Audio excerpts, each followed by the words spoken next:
Daniel Carter wiped the sweat from his forehead as he tightened the last bolt on the old pickup truck.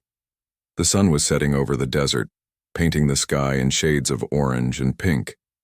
His garage, a small building at the edge of town, stood, surrounded by dry brush and dusty roads.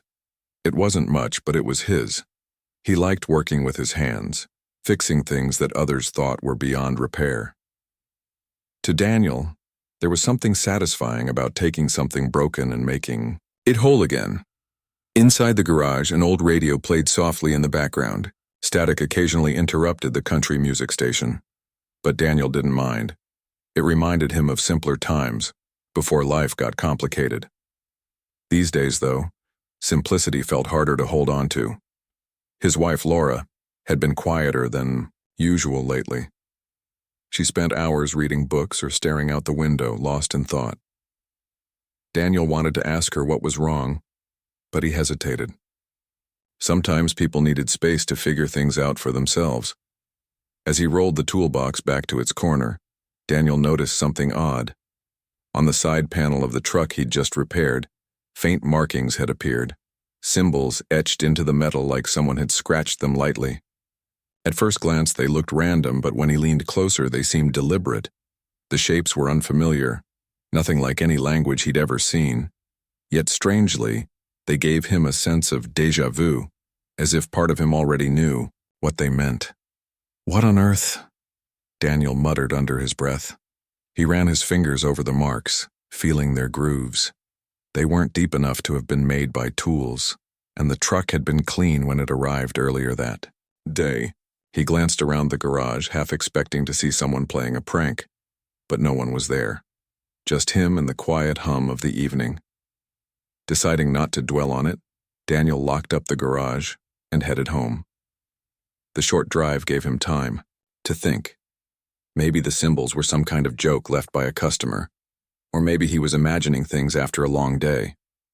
Whatever the case, he pushed the thought aside as he pulled into the driveway. Laura was sitting at the kitchen table when he walked in. A cup of tea steamed in front of her, but she hadn't touched it. Her eyes were distant, focused on something only she could see. When Daniel greeted her, she blinked and turned toward him, forcing a smile. "Hey," she said. "How was work?" "Same as always," Daniel replied, hanging his jacket on the back of a chair. "Just another busted-up truck. You okay? You've seemed distracted lately." Laura hesitated. For a moment, Daniel thought she might open up, but then she shook her head. "It's nothing. Just tired, I guess." He nodded, though he didn't fully believe her. Laura wasn't the type to let fatigue get the better of her. Something was weighing on her mind, but she clearly wasn't ready to talk about it yet. Instead, they shared a quiet dinner, talking about their plans for the weekend and avoiding anything too serious. Later that night, as Daniel lay in bed listening to the soft sound of crickets outside, he couldn't shake the image of those strange symbols. They lingered in his thoughts like an unsolved puzzle. Sleep came slowly, and even then it was restless. The next morning brought news that would change everything. As Daniel flipped through channels during breakfast, every station carried the same headline. Massive unidentified objects had appeared in Earth's orbit. Images showed blurry footage of enormous ships hovering silently above the planet. Scientists speculated about their origins, while governments scrambled to respond. Panic spread quickly across social media, with people sharing theories ranging from invasion scenarios to divine intervention. Laura sat beside Daniel on the couch, her face pale. "Did you hear about this?" she asked, though the answer was obvious. "Yeah," Daniel said, turning down the volume. "Crazy, isn't it? Guess we're not alone after all." But Laura didn't respond right away. Instead, she stared at the screen, her expression unreadable. After a few moments, she whispered, "I dreamed about them." Daniel turned to look at her. "What do you mean?" "I've been having these dreams," Laura admitted. "For weeks now. There are beings in them, tall with glowing eyes. They don't speak, but I can feel what they're trying to say. Last night they showed me the ships, and..." She trailed off. biting her lip. "And what?" Daniel prompted. "Gently." "They kept repeating something in my dream," Laura continued, a phrase. "Prove your worth." That's all they said. Over and over. Daniel frowned. The coincidence was unsettling. First the symbols on the truck, now this. Could there be a connection? He didn't know, but he couldn't ignore the nagging feeling that something bigger was happening, something that involved both of them. As the day wore on, the situation grew more chaotic. Military jets roared overhead, heading toward the ships. News anchors reported sightings of smaller vessels descending into Earth's atmosphere. People crowded supermarkets, stockpiling supplies in preparation for the worst. Fear hung thick in the air, palpable and suffocating. Despite the mounting tension, Daniel found himself oddly calm. While everyone else panicked, he felt a strange clarity. Something about the aliens' arrival didn't sit right with him. It wasn't fear or hostility, it was curiosity. Why come now? Why reveal themselves so suddenly? And why did Laura's dream feel so significant? That evening, as they watched updates on the television, Laura spoke up again. "Do you remember what I told you this morning? About my dream?" Daniel nodded. "Yeah. Prove your worth." "What about it?" "I think it means something," Laura said. "Not just for me, but for everyone. Maybe they're testing us, seeing how we react." Daniel considered this. "You could be onto something. If they wanted to attack, they've had plenty of chances. So far, they haven't done anything aggressive." "Exactly," Laura agreed. "Maybe the key is how we respond, not with weapons or threats, but with responsibility." The word struck a chord with Daniel. Responsibility. It was something he lived by, whether it was fixing a car or supporting his family. If humanity approached this situation with that mindset, maybe, just maybe, they stood a chance. By the end of the week, the world was in disarray. Nations argued over how to handle the alien presence, with some advocating for diplomacy and others pushing for military action. Protests erupted in cities worldwide, demanding answers from governments that seemed just as clueless as everyone else. Amidst the chaos, Daniel and Laura clung to each other, finding strength in their shared belief that there was still hope. One night, as they sat together on the porch watching the stars, Daniel broke the silence. "What if it's not about them?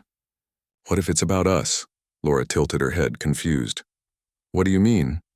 "I mean, maybe the real test isn't about proving ourselves to them," Daniel explained. "Maybe it's about proving ourselves to each other, showing that we can rise above our fears and divisions, that we can take responsibility for ourselves, for each other, for the future." Laura smiled faintly. "You might be right, but how do we even start?" Daniel didn't have an answer. Not yet. But deep down, he knew one thing for certain. The moment humans said, "I'll handle it," the conflict ended before it started. All they needed was the courage to step forward and the willingness to follow through. The world was in a frenzy. News outlets broadcast non-stop updates about the alien ships hovering silently above Earth. Scientists debated their origins, military leaders prepared for potential conflict, and ordinary people wondered if this was the end of humanity as they knew it. The atmosphere was thick with fear and uncertainty, but amidst the chaos, Daniel Carter and his wife, Laura, felt a strange sense of calm. Something about the situation didn't feel right. It wasn't the apocalyptic scenario everyone assumed it to be. Days passed without any communication from the aliens. The massive ships remained motionless in orbit, casting long shadows over cities as they blocked out parts of the sun. Governments grew impatient. Some nations launched fighter jets to investigate, while others scrambled to decode signals that might reveal the aliens' intentions. But despite all the efforts, no one could make contact, or so it seemed. One evening, as Daniel and Laura sat together on their couch, the television screen flickered unexpectedly. Static filled the room before a clear image appeared, an alien face towering and otherworldly, staring directly into the camera. Its eyes glowed faintly, and its expression was unreadable. Then came the voice, a deep, resonant tone that seemed to echo inside their minds rather than through their ears. "You have reached a critical juncture," the alien said. "Prove your worth." That was all. No explanation, no demands, no threats. Just those 4 words, delivered with an authority that left no room for doubt. The transmission ended as abruptly as it began, leaving billions of people stunned and terrified. Laura's hands trembled as she gripped the edge of the couch. She turned to Daniel, her wide eyes reflecting both fear and recognition. "It's exactly what I dreamed," she whispered. "They're testing us." Daniel nodded slowly. He had suspected as much since hearing Laura's earlier account of her visions, but now it was undeniable. These beings weren't here to destroy or conquer. They were observing. Testing. And somehow Laura's dream had given them insight into what the aliens wanted.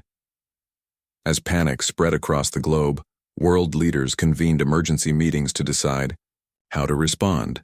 Should they retaliate, negotiate, or wait for further instructions? Arguments erupted between nations, each pushing its own agenda. Meanwhile, ordinary citizens braced themselves for the worst. Stores ran out of supplies, gas stations emptied, and families huddled together, unsure of what tomorrow would bring. But amidst the growing hysteria, something unexpected happened. People began talking about Laura's story. Word had gotten out, first, locally, then nationally, about her dreams and the eerie accuracy of her prediction. Reporters camped outside their modest home, eager to hear more. Neighbors who once barely acknowledged them stopped by to offer support. Even strangers online shared messages of hope, inspired by Laura's courage. At first, Laura tried to stay out of the spotlight. She didn't want attention, she just wanted answers. But as the days dragged on and tensions escalated, she realized she couldn't sit idly by. If her dream truly held meaning, then maybe she had a role to play in resolving the crisis. One afternoon, while Daniel worked at the garage, Laura visited the local library. She wandered through the aisles, pulling books off shelves and flipping through pages. History, psychology, philosophy, anything that might help her understand why the aliens had chosen such cryptic methods to communicate. After hours of searching, she stumbled upon an old book titled The Power of Responsibility. Intrigued, she opened it and began reading. The author argued that humanity's greatest strength wasn't its technology or intelligence, but its ability to take ownership of problems. Throughout history, individuals who stepped forward and said, "I'll handle it," often changed the course of events. Whether it was a leader taking charge during a crisis or an ordinary person making a small yet meaningful difference, responsibility had the power to unite people and overcome even the most daunting challenges. Laura closed the book, her heart racing. It all made sense now. The aliens weren't looking for weapons or speeches. They were looking for accountability. They wanted to see if humans could rise above their fears and divisions and embrace the burden of responsibility. And perhaps, Laura thought, they were waiting for someone to step forward and embody that spirit. When Daniel returned home later that evening, he found Laura sitting at the kitchen table, surrounded by notes and open books. Her face lit up when she saw him, and she immediately began explaining her findings. "It's not about fighting back or negotiating," she said excitedly. "It's about showing them we can take responsibility for ourselves, for each other, for the planet. That's what prove your worth means." Daniel listened carefully, nodding along. He admired Laura's determination, but he couldn't ignore the risks. "Even if you're right," he said cautiously, "how do we convince the rest of the world? Everyone's too scared to think straight." "We start small," Laura replied. "If I can show them what it means to take responsibility, maybe others will follow. Maybe they'll see there's another way." Her words stayed with Daniel long after they went to bed. He admired Laura's optimism, but he also worried about what might happen if she acted on it. The aliens were unpredictable, and stepping into the unknown carried enormous risks. Still, he couldn't deny the truth in what she was saying. Humanity's survival might depend on someone taking that first step. The next morning, Laura made a decision. She contacted a local news station and asked for airtime. At first, they laughed her off, assuming she was just another conspiracy theorist seeking attention. But when she mentioned her dreams and their connection to the aliens' message, they reluctantly agreed to let her speak. Within hours, word spread, and millions tuned in to watch. Laura stood nervously in front of the camera, her hands clasped, tightly together. Behind her, a map of Earth showed the locations of the alien ships. Taking a deep breath, she began to speak. "My name is Laura Carter," she said, her voice steady despite her nerves. "For weeks I've been having dreams about the beings aboard those ships. In my dreams, they told me humanity has reached a critical point. They said, 'Prove your worth.' I believe they're testing us, not to see if we're strong enough to fight, but to see if we're wise enough to take responsibility." She paused, glancing at the camera as if trying to connect with every viewer individually. "We've spent centuries blaming each other for our problems, our governments, our neighbors, even ourselves. But now, we have the chance to change that. We can prove to them and to ourselves that we're capable of unity, compassion, and action. We don't need weapons or threats. All we need is the courage to say, 'I'll handle it.'" Her final words echoed through living rooms and smartphones around the world. For a moment, there was silence. Then slowly, reactions began pouring in. Some dismissed her as delusional, while others praised her bravery. But regardless of opinion, one thing was clear. Laura's message had struck a chord. People started discussing her speech online, sharing stories of times they'd taken responsibility in their own lives. Hashtags like #IllHandle. It trended globally, sparking conversations about accountability and cooperation. As the hours passed, reports emerged of small acts of kindness spreading across communities. Strangers helped each other carry groceries. Neighbors cleaned up parks and volunteers organized food drives for those affected by the crisis. Though these actions seemed insignificant compared to the looming threat of alien invasion, they represented a shift in mindset, a willingness to focus on solutions rather than fear.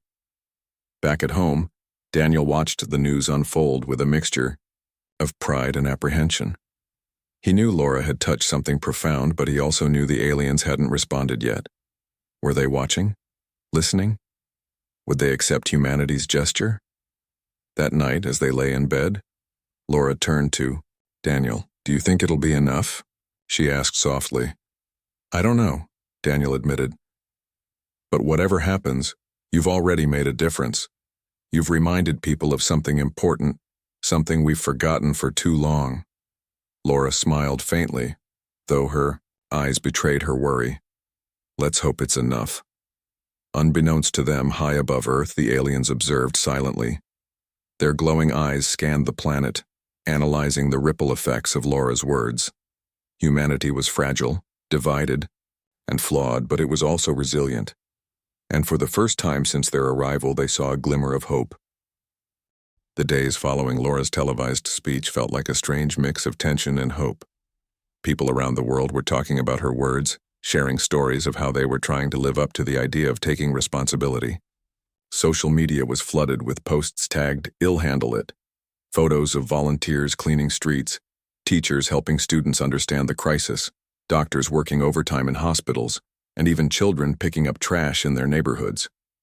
It was as if Laura's message had sparked a chain reaction, inspiring ordinary people to do extraordinary things. But despite the growing sense of unity, fear still lingered. The alien ships remained in orbit, silent and unyielding. No further messages came from them, leaving humanity to wonder if Laura's plea had been heard, or if it had fallen on deaf ears. Governments continued to argue over how to respond, some advocating for military readiness while others pushed for peaceful dialogue. The uncertainty weighed heavily on everyone, including Daniel and Laura. Laura tried to stay optimistic, but the pressure was starting to wear on her. She hadn't slept well since her speech, plagued by dreams that felt more vivid than ever. In these dreams, she stood face to face with the towering aliens, their glowing eyes piercing through her very soul. They didn't speak, but she could feel their presence, their judgment. Each time she woke up, she felt a deep sense of urgency, as though she was running out of time to act. One morning, As Daniel sipped his coffee at the kitchen table, he noticed how pale Laura looked. Dark circles shadowed her eyes, and her hands trembled slightly as she poured herself a cup of tea. "You're pushing yourself too hard," he said gently. "You've already done so much. Let the world handle the rest." Laura shook her head. "I don't think it works that way," she replied. "This feels personal, like they're waiting for me to do something, to show them we mean what we say." Daniel frowned. He wanted to tell her she was imagining things, but he couldn't deny the odd coincidences, the symbols on the truck, her dreams matching the alien's message, the global response to her speech. Something bigger was at play, and Laura seemed to be at the center of it. Still, the thought of her stepping into the unknown terrified him. Before either of them could say more, the television blared with breaking news. A reporter stood outside a government building, speaking urgently into the microphone. Sources confirm that several smaller vessels have detached from the motherships and are now descending toward Earth. Military forces are on high alert, and citizens are advised to stay indoors until further notice. Laura froze, her teacup halfway to her lips. "This is it," she whispered. "They're coming." Daniel grabbed the remote and turned up the volume. Across the globe, footage showed sleek, metallic crafts gliding smoothly through the atmosphere. Unlike the massive ships in orbit, these vessels were smaller and more agile, moving with purpose. Some landed in remote areas while others hovered above major cities. The world held its breath, unsure of what would happen next. Hours passed without incident. The alien ships remained stationary, neither attacking nor communicating. Then, just as night fell, a beam of light shot down from one of the vessels hovering above New Mexico. It illuminated the desert landscape, brighter than the sun, and engulfed everything within its radius. When the light faded, Laura Carter was gone. Daniel stared at the empty space where his wife had been standing moments earlier, his heart pounding in his chest. 1 second she had been there watching the news with him. The next, she vanished without a sound. Panic surged through him, but before he could react, the television screen flickered again. This time, it showed an image of Laura aboard what appeared to be the interior of one of the alien ships. Her expression was calm but resolute, her eyes locked onto something or someone off camera. "Laura!" Daniel shouted instinctively, as if she could hear him. But the broadcast cut to static, leaving him staring at a blank screen. His mind raced. Was she safe? Had she been taken prisoner? Or was this part of whatever test the aliens were conducting? Neighbors began knocking on the door, asking questions Daniel couldn't answer. Reporters soon arrived, shoving microphones in his face and demanding details. Overwhelmed, Daniel retreated inside, shutting out the noise. He sank onto the couch, his head in his hands, trying to make sense of what had happened. All he knew was that Laura was no longer on Earth, and that somehow her disappearance was connected to the aliens' mission.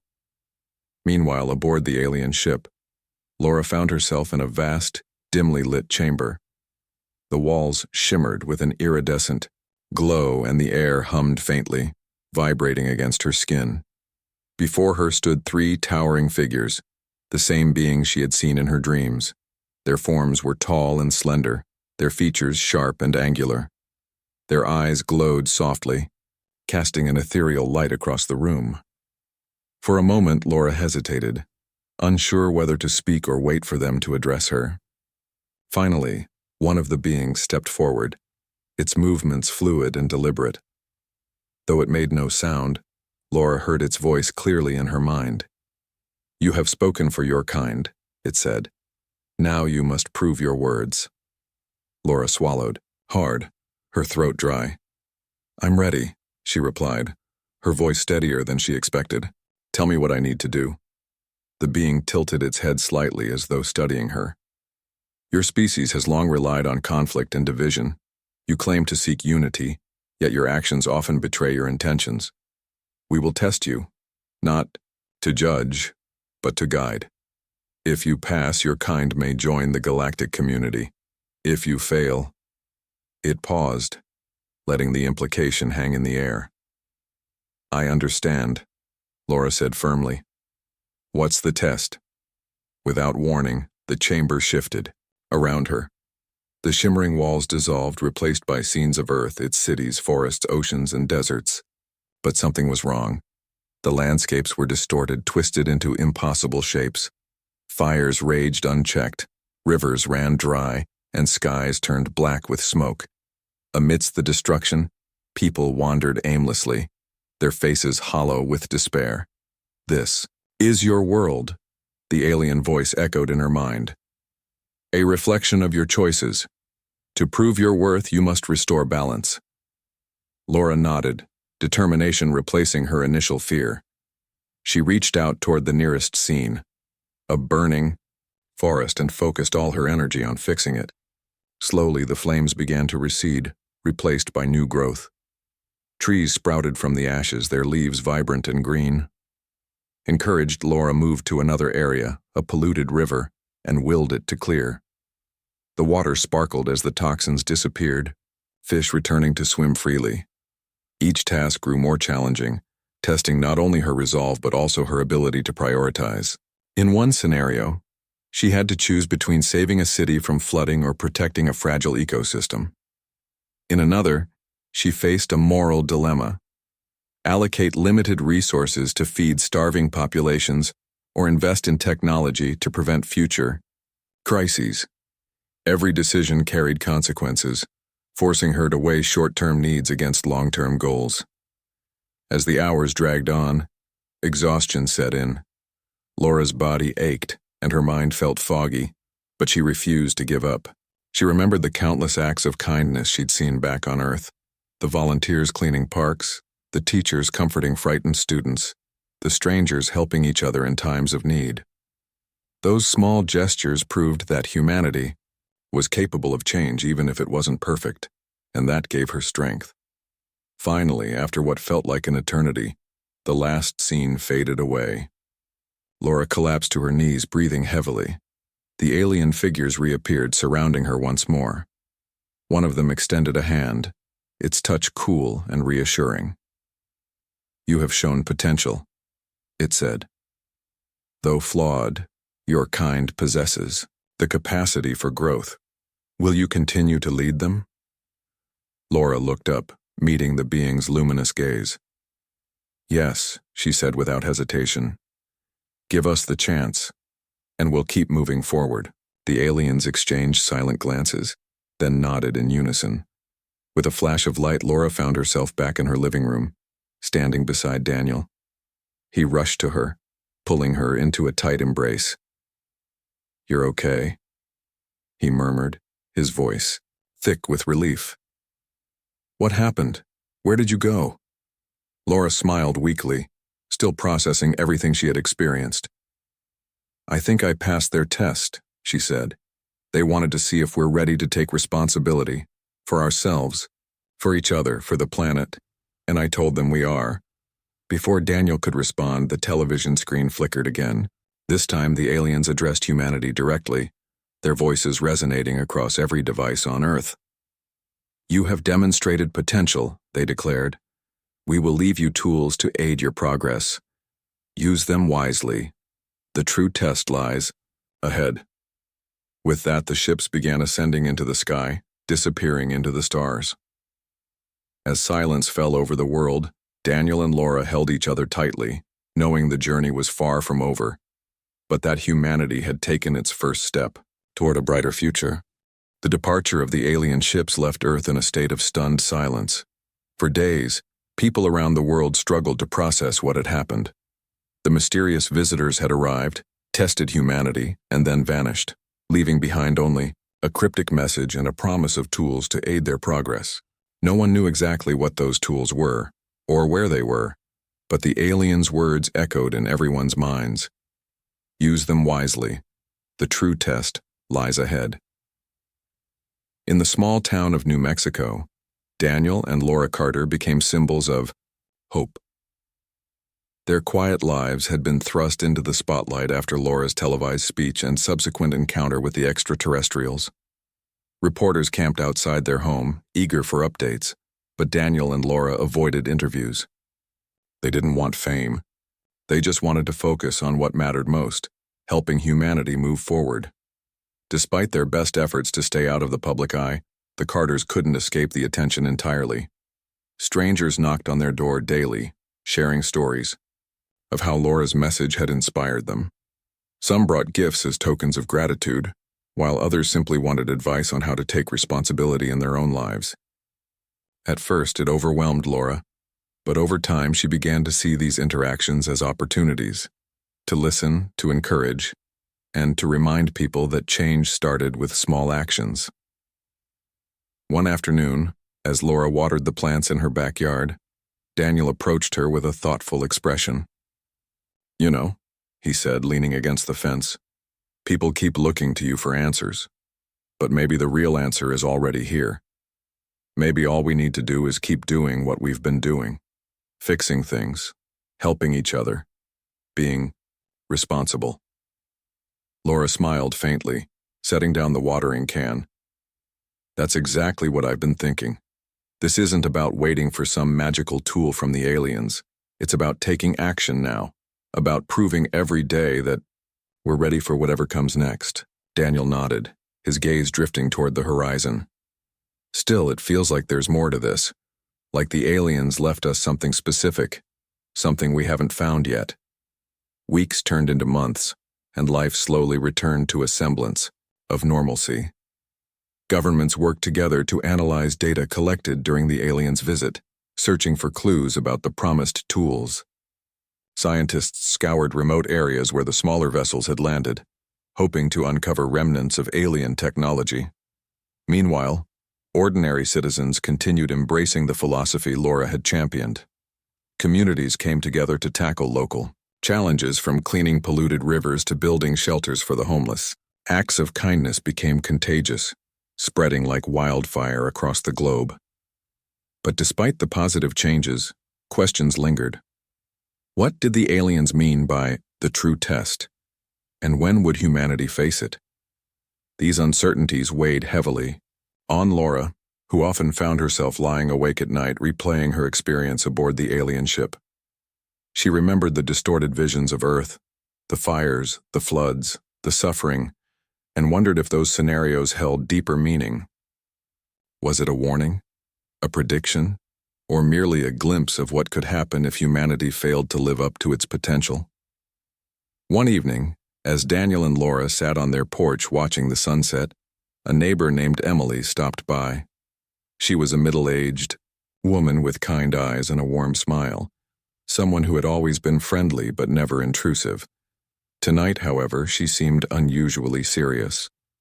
"Laura, Daniel," Emily began, hesitating slightly. "I wasn't sure if I should say anything, but, well, I think I might have found something." Daniel raised an eyebrow. "Found what?"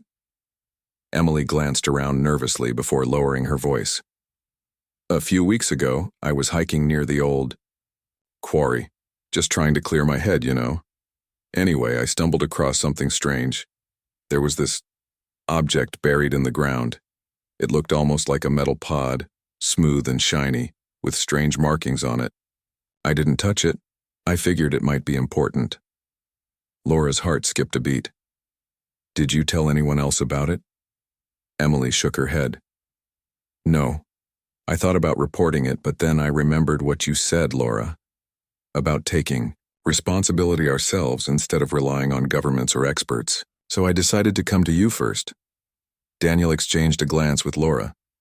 "Do you think it could be one of the tools the aliens left behind?" he asked. "It's possible," Laura replied, her mind racing. "We need to check it out." The next morning, armed with flashlights, gloves, and a camera to document their findings, Daniel, Laura, and Emily drove to the quarry. The area was rugged and isolated, its rocky terrain making it difficult to navigate. After nearly an hour of searching, Emily pointed toward a cluster of boulders. "It's over there," she said. As they approached, the object came into view, a sleek metallic cylinder partially embedded in the dirt. Its surface gleamed faintly in the sunlight, untouched by rust or corrosion. Strange symbols etched into the metal caught Laura's eye, and she felt a jolt of recognition. They were similar to the ones she'd seen on the truck months earlier, the same patterns that had sparked this entire journey. Daniel knelt beside the pod, examining it carefully. "How do we open it?" he wondered aloud. Laura reached out hesitantly, her fingers brushing against the cool metal. As soon as she made contact, the pod emitted a soft hum, and a seam appeared along its length. With a hiss, the two halves separated, revealing a glowing orb suspended within. The light pulsed gently, as though alive, casting shifting patterns across the surrounding rocks. "What is it?" Emily whispered, awe evident in her voice. "I don't know," Laura admitted, her pulse quickening. "But I think it's meant for us." She reached inside the pod and lifted the orb cautiously. It was surprisingly light, its surface smooth and warm to the touch. As she held it, images began flashing in her mind. Not dreams this time, but vivid memories of recent events. She saw volunteers cleaning beaches, teachers comforting frightened children, doctors working tirelessly to save lives. Each scene reinforced the message she had shared with the world, that humanity's strength lay in its ability to take responsibility. "This isn't just a tool," Laura said softly. "It's a reminder, a way to show us what we're capable of when we work together." Daniel nodded, understanding dawning in his eyes. "So it's not about waiting for the aliens to guide us. It's about using what they've given us to guide ourselves." Laura smiled, feeling a renewed sense of purpose. "Exactly. The true test isn't about passing some cosmic exam. It's about continuing to grow, to improve, to take care of each other and our planet." That's what they wanted us to understand. As they stood there, bathed in the golden light of the orb, Laura realized that the aliens hadn't abandoned humanity at all. They had planted seeds of change, trusting that people would nurture them and let them flourish. And judging by the transformations already taking place around the world, those seeds were beginning to sprout. Over the following weeks, news of the orb spread quietly among trusted friends and community leaders. Rather than turning it over to authorities, Laura and Daniel chose to share its message personally, visiting schools, town halls, and community centers to talk about responsibility and unity. They encouraged others to focus on practical solutions, planting trees, mentoring young people, supporting local businesses, and reminded everyone that even the smallest actions mattered. People responded enthusiastically, inspired by the Carters' humility and dedication. The orb itself became a symbol of hope, passed from hand to hand as a reminder of humanity's potential. Wherever it went, it sparked conversations, ideas, and collaborations, proving that the aliens' gift was far more powerful than any advanced technology could ever be. Yet deep down, Laura knew the journey was far from over. The aliens had warned that the true test lay ahead, and she couldn't shake the feeling that greater challenges awaited. But for now, she took comfort in knowing that humanity was moving in the right direction. One step, one decision, one act of responsibility at a time. And as long as people kept saying, "I'll handle it," she believed they would be ready for whatever came next. Months passed since the discovery of the glowing orb, and its influence continued to spread across the globe. It wasn't just an object, it was a catalyst for change. Wherever it went, it inspired people to take action, to think beyond themselves, and to embrace responsibility in ways they never had before. Communities rallied around shared goals, governments worked together on projects that benefited everyone, and even corporations began prioritizing sustainability over profit. The world felt different now, hopeful, united, and determined. Laura and Daniel played a quiet but pivotal role in this transformation. They traveled from town to town, sharing the orb's message and encouraging others to keep moving forward. They didn't claim to have all the answers. Instead, they emphasized the importance of collective effort. "It's not about one person doing everything," Laura often said during their talks. "It's about all of us doing something." But despite the progress, Laura couldn't shake the feeling that the aliens' warning still loomed over them. The true test lies ahead, they had said. What did that mean? Was it a natural disaster? A conflict between nations or something entirely unexpected? She didn't know, but she prepared herself mentally for whatever might come. If humanity could rise to the challenge, she believed they would prove once and for all that they were worthy of joining the galactic community. One chilly autumn morning, as Daniel sipped his coffee at the kitchen table, he noticed Laura staring out the window with a distant look in her eyes. Her hands rested on the edge of the sink, gripping it tightly. He recognized that expression. It was the same one she'd worn during the early days of the alien crisis. "What's wrong?" he asked gently. "I don't know," Laura replied, turning to face him. I feel like something's coming, something big." Daniel frowned. "You've been saying that for weeks. Do you think it's connected to the aliens?" "I'm not sure," Laura admitted, "but it feels like we're being watched, like they're waiting to see how we handle the next hurdle." Before Daniel could respond, the phone rang. It was Emily, their neighbor who had helped them find the orb. Her voice trembled as she spoke. "Laura, Daniel, you need to turn on the news. Something's happening." They rushed to the living room and switched on the television. The screen showed chaotic scenes unfolding worldwide. Massive storms battered coastlines, flooding cities and displacing thousands. Wildfires raged uncontrollably in forests, consuming entire ecosystems. Earthquakes shook regions that had never experienced seismic activity before. Scientists appeared on screen, struggling to explain the sudden surge in natural disasters. "This can't be a coincidence," Laura whispered, her heart pounding. "This is the test." Daniel nodded grimly. "Whatever it is, we need to act fast."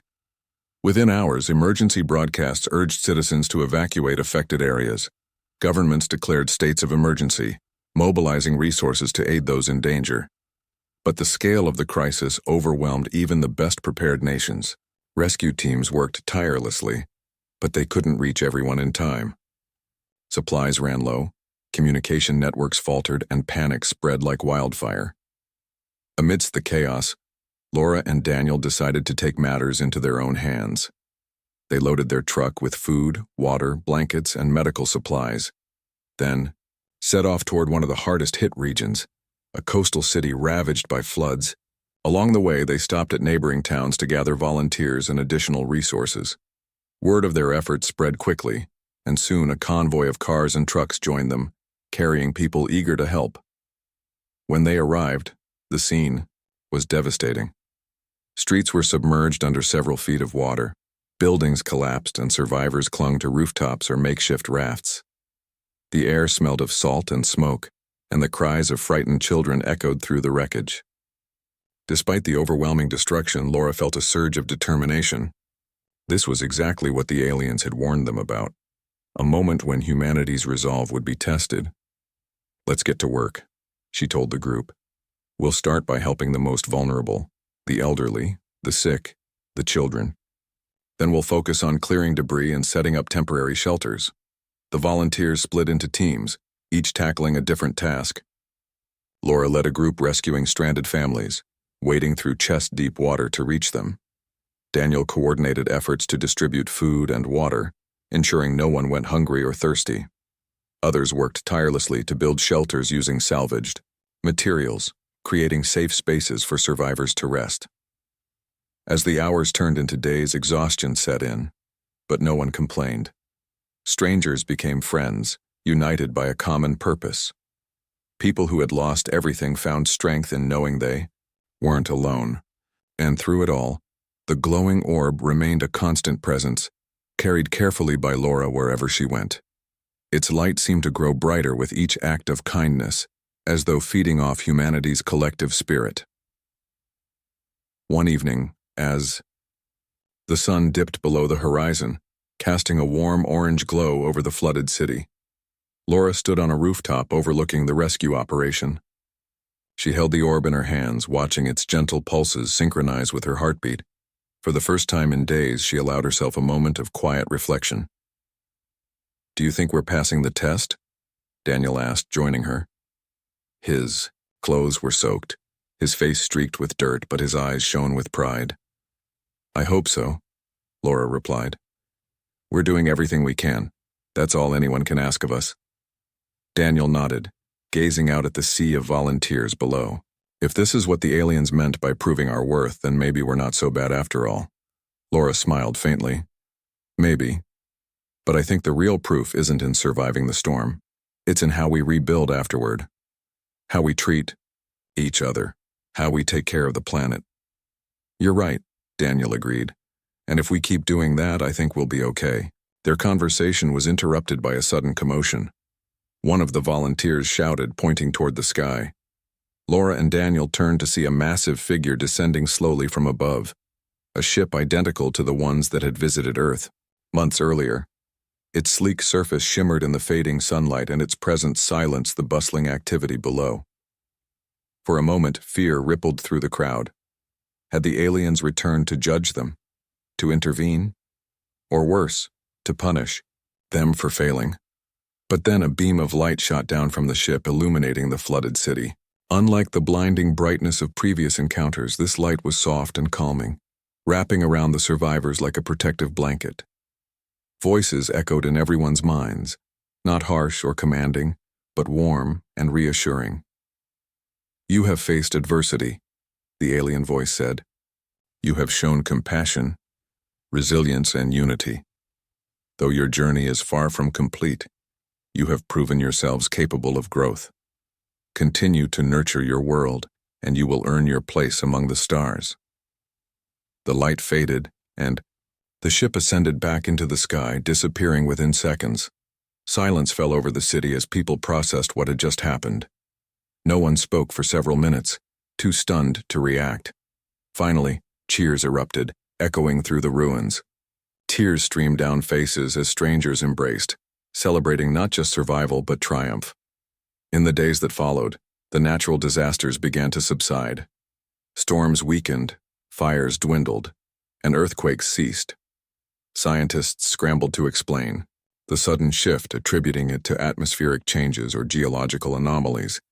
But Laura and Daniel knew better. The aliens had intervened, not to save humanity outright, but to acknowledge their efforts and give them a fighting chance. Back home, the Carters reflected on everything that had transpired.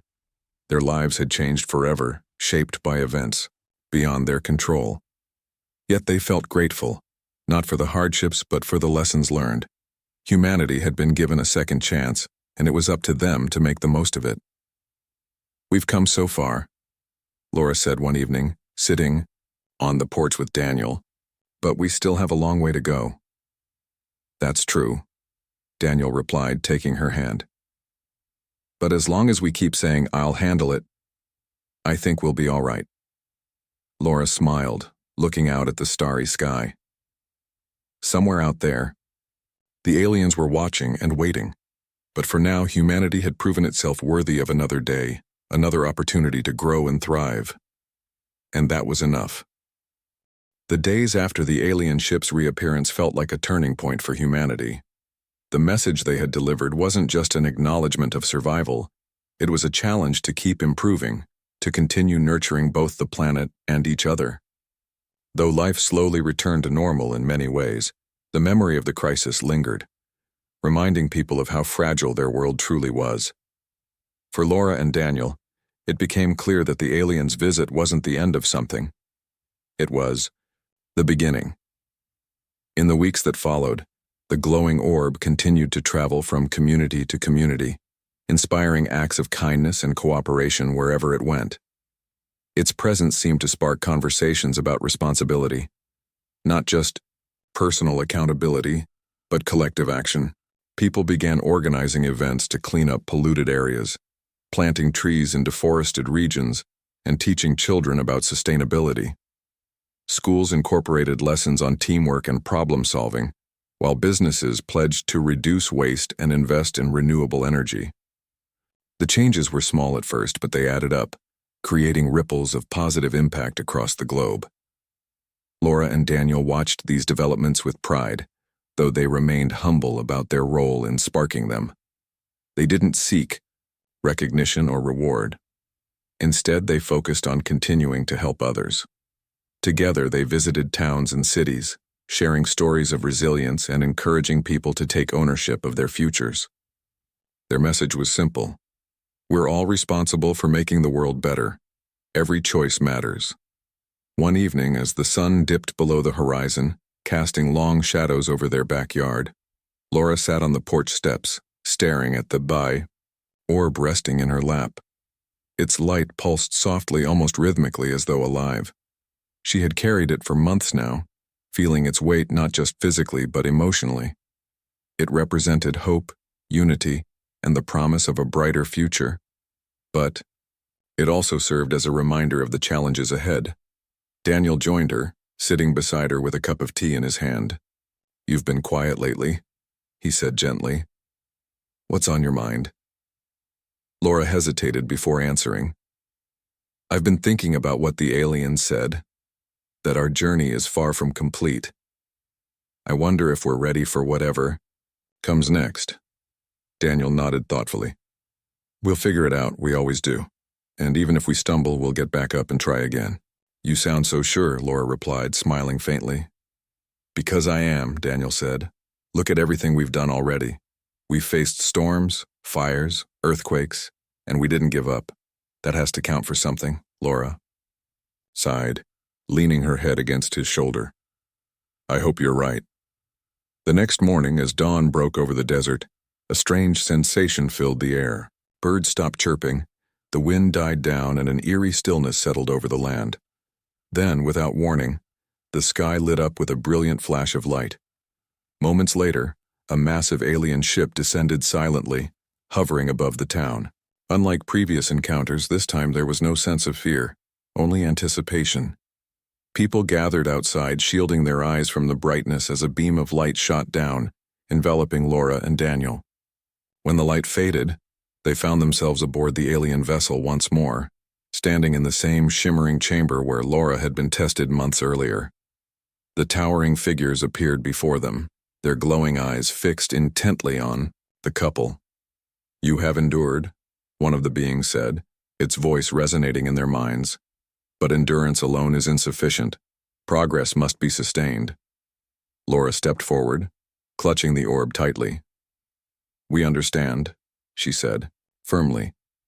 "We won't stop working toward a better future for ourselves, for our planet, and for generations to come." The alien tilted its head slightly as though studying her. "Your species possesses potential, yet potential unfulfilled is meaningless. Will you commit yourselves fully to this path?" "We will," Laura replied without hesitation. "Beside her," Daniel nodded in agreement. The alien extended a hand, gesturing toward the orb. "This tool has guided you thus far. Now it is time to entrust it to others. Your role is not to lead indefinitely. It is to inspire leadership in others." Laura looked down at the orb, its light pulsing warmly in her hands. She felt a pang of reluctance, but understood the wisdom in the alien's words. Humanity couldn't rely on a single person or object forever. True growth came from within, from countless individuals stepping up and taking responsibility. With a deep breath, Laura placed the orb on the ground between them. As soon as she let go, it floated upward, spinning slowly as its glow intensified. The chamber filled with images of Earth, forests regenerating, rivers flowing cleanly, cities thriving with green technology. Each scene reflected the progress humanity had made, as well as the possibilities that lay ahead. "This is your legacy," the alien said. "Guard it well." Before either Laura or Daniel could respond, the light engulfed them once more. When it faded, they were back in their backyard, the orb nowhere to be seen. Above them, the alien ship ascended into the sky, disappearing into the stars. In the days that followed, news spread quickly about the orb's disappearance. Some mourned its loss, fearing that humanity would falter without its guidance. But others saw it differently, as a sign that the responsibility now rested entirely in their hands. Communities redoubled their efforts, determined to prove that they didn't need an external force to drive change. Acts of kindness multiplied. Innovative solutions emerged and collaborations flourished. Laura and Daniel embraced their new roles as storytellers rather than leaders. They traveled across the country, sharing their experiences and emphasizing the importance of collective action.